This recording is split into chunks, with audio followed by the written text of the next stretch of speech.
આજે આપણે ગાડી તો કાઢી લીધી છે, પણ ગાડી ક્યાં જવાની છે એ નક્કી નથી હજી. પણ ગાડી જઈ રહી છે.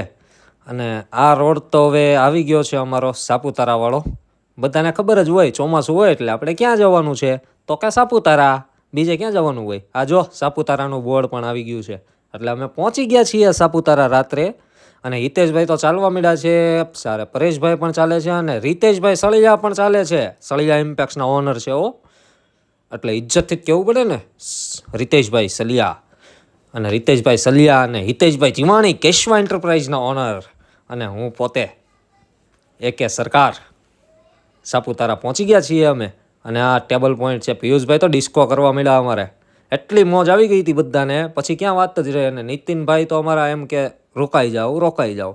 અને અહીંયા આટલામાં અમારે એક ઇનોવા ક્રિસ્ટા જે જીજે 15નું પાર્સિંગ છે, ખાડામાં ખૂતી ગઈ. કેમ કરતાં ખૂતી એ કોને ખબર, પણ ચાલુ વરસાદ હતો અને કીચડ હતું એટલે ખૂતી ગઈ ગાડી.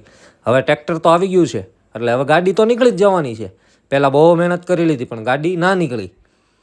પણ હવે ગાડી નીકળી જ જશે 100%. કેમ કે ટ્રેક્ટર હોય એટલે ગાડી નીકળી જ જવાની હોય ને, બીજું શું હોય. કેમ કે બહુ બધાએ મહેનત કરી પણ ગાડી અંદર ખૂદતી જ ગઈ. બહુ મોટો ખાડો પણ પડી ગયો છે. નીતિનભાઈ તો અમારા થાકી ગયા ચાલતા. અને હવે અમે આવી ગયા છીએ ગીરા ધોધ.